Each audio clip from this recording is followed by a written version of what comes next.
10 minutes. Le podcast des Français dans le monde.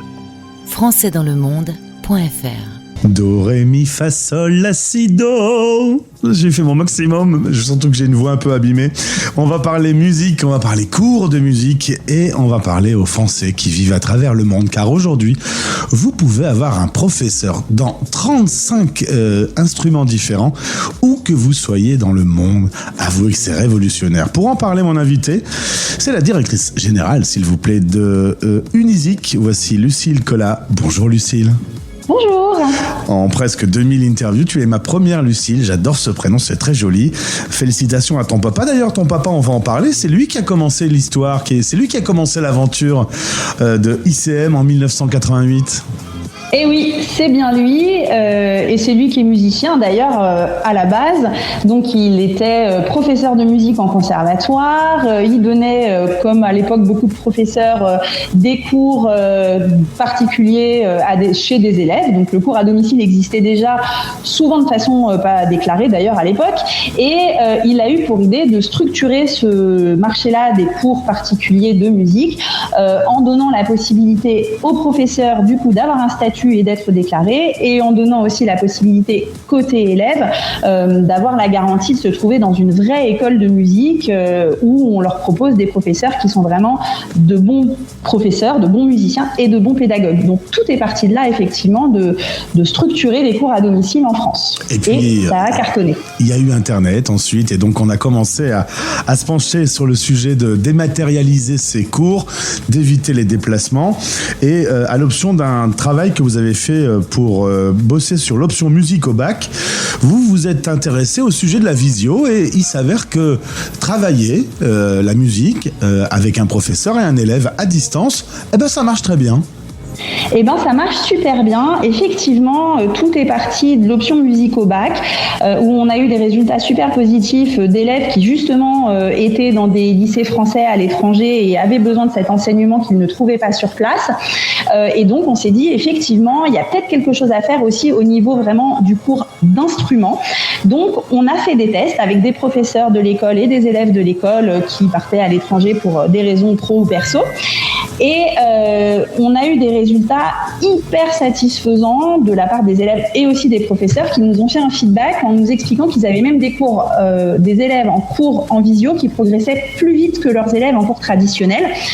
Et donc on s'est posé la question, on s'est dit mais mince quand même, les mêmes résultats à la limite, mais encore mieux. Je me la pose aussi, Lucie, voilà, il faut que tu me dises pourquoi c'est encore mieux en visio. Il y a une vraie raison, il y a une vraie logique.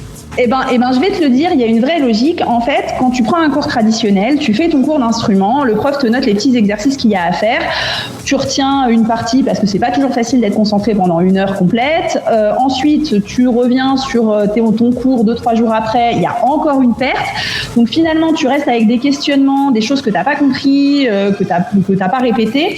Tu reviens au cours suivant et le professeur est obligé de faire une redite. Alors qu'en cours en visio, l'élève peut enregistrer une partie, voire tout le cours, et donc, si jamais il a un doute quand il revient sur les choses sur le travail qu'il a à faire entre les cours, et ben du coup, il a un oubli, il retourne sur la vidéo, il regarde ce qu'il a fait avec le prof ou la démonstration du prof ou les exercices qu'il a fait pendant le cours, et ben forcément, ça lui revient en mémoire, il peut reprendre ça comme support de cours. Et du coup, il n'est pas confronté à une perte d'informations. Il y a une deuxième chose aussi que les profs mettent en place et qui est super intéressante, c'est que souvent il y a un échange entre les cours, c'est-à-dire que le professeur va dire à l'élève, bah tiens, avant la semaine prochaine, envoie-moi une petite vidéo des exercices que je t'ai demandé de faire. Comme ça, je te corrige entre-temps. Ça évite d'attendre une semaine finalement pour revenir sur un petit problème technique ou quelque chose comme ça. Et ça, c'est super intéressant parce que l'élève, ça lui donne effectivement un feedback du prof, mais ça lui donne aussi un feedback sur lui-même, c'est-à-dire qu'il apprend à se regarder et à regarder quels sont ses défauts. Or, quand on se filme pas, quand on s'enregistre pas, c'est un truc qu'on fait jamais.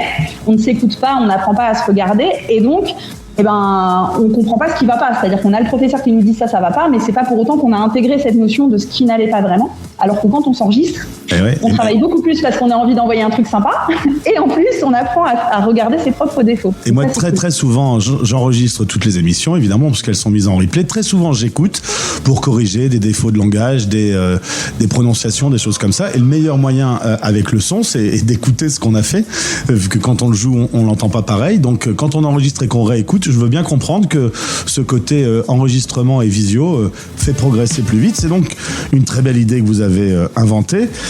Félicitations d'ailleurs parce qu'en 2017 vous avez gagné le Google Startup Weekend. C'est bien la preuve que c'était une bonne idée. Exactement, ouais, tout à fait. Alors bon, on avait notre idée qui était, on savait que ça fonctionnait d'un point de vue pédagogique, on avait des super retours d'élèves, de professeurs, etc. On s'est dit quand même, est-ce qu'il y a un marché pour ça ? Est-ce qu'on peut quand même pas essayer de confronter cette idée-là auprès de gens qui sont pas forcément spécialistes de la musique, qui connaissent pas forcément ce milieu-là ? Et du coup, effectivement, on a remporté le Startup Weekend. Ça nous a donné plein de contacts et en fait, tout le monde y croit. Donc vraiment, on est persuadé. Enfin, on sait que ça fonctionne, mais en plus, on est persuadé que c'est vraiment l'avenir pour plein de gens qui n'ont pas la possibilité, pour des problématiques de temps, pour des problématiques de distance, hein, comme tu le disais tout à l'heure. Les déplacements, c'est de plus en plus compliqué, qu'on soit en France ou à l'étranger, et même quand on est en centre-ville, c'est parfois la galère. Donc pour toutes ces raisons-là, il y a un avenir dans le cours en visio, c'est certain. Alors nous voilà en 2023, le projet a bien grandi, la plateforme est devenue super efficace avec du paiement intégré, avec de la vision intégrée. Vous avez votre propre solution technique intégrée parce que dans le son, il y a quand même un certain nombre de problèmes. Tous ne sont pas encore résolus, notamment la latence. Mais en tout cas, tout ça fonctionne bien. On le trouve sur votre site, donc toute l'aventure débute sur le site. Et puisque l'on parle aux auditeurs des Français de l'étranger, aux auditeurs qui se trouvent sur toute la planète, on a 2 appels à faire. Si vous voulez apprendre un instrument, il y a déjà la possibilité de devenir élève en se connectant sur le site, mais on peut aussi faire un appel aux professeurs, puisqu'on a peut-être des professeurs, des passionnés de musique qui vivent l'expatriation et qui peuvent devenir professeurs chez vous aujourd'hui. Exactement, c'est vraiment ouvert à tout le monde et on invite évidemment bien sûr les élèves français expatriés à nous rejoindre, à tester la plateforme. Il y a plein de professeurs en plus qui jouent le jeu de faire un premier cours gratuit pour tester d'un point de vue techno, voir si tout fonctionne, puis voir si c'est un type d'enseignement qui peut plaire. Donc ça c'est top parce que ça permet vraiment de se rendre compte de ce que c'est qu'un cours en visio et de comment ça fonctionne et de comment l'approche pédagogique est faite par les professeurs. Et puis évidemment, on lance aussi un appel aux professeurs français de l'étranger parce que la communauté à l'étranger est grande et du coup toutes les bonnes volontés sont les bienvenues sur la plateforme, bien entendu. Alors aujourd'hui, Unizik, c'est 150 professeurs, 35 instruments, mais il peut y en avoir d'autres, hein, si on a envie. Je ne sais pas si le xylophone fait partie des 35 instruments aujourd'hui, mais si vous voulez, vous n'êtes pas contre ouvrir à d'autres instruments. Absolument, effectivement, on a, je dirais 35 instruments principaux, mais c'est déjà beaucoup 35 instruments, mine de rien. Mais évidemment, en fonction des demandes et des besoins, on peut tout à fait imaginer créer d'autres possibilités, d'autres options effectivement d'enseignement. Ouais, du coup, les distances s'effacent avec cet outil. On peut donc avoir un professeur quelque part dans le monde et un élève de l'autre côté. C'est vous qui les réunissez. Ça se passe très simplement. Je suppose que l'aventure commence par le site internet. Si les professeurs nous écoutent et sont intéressés, comment ils vous contactent ? Eh bien, ils peuvent se rendre directement sur le site internet de l'école, www.unizik.com. Ils peuvent remplir leur profil professeur. De la même manière, les élèves peuvent remplir un profil élève et rechercher leur professeur. Donc, tout se passe directement sur la plateforme. Ils peuvent évidemment ensuite nous envoyer un petit message également via la plateforme. Lucille, toi aussi, tu as connu l'expatriation puisque tu es née en Normandie, mais tu as fait toute ta scolarité et tes études à Paris. Ça fait quand même quasiment une expatriation d'aller dans la grande capitale. Mais depuis que maintenant que tu es en famille et qu'il y a les enfants, etc., vous avez décidé de revenir en Normandie. Vous êtes au bord de la mer au moment où je vous parle.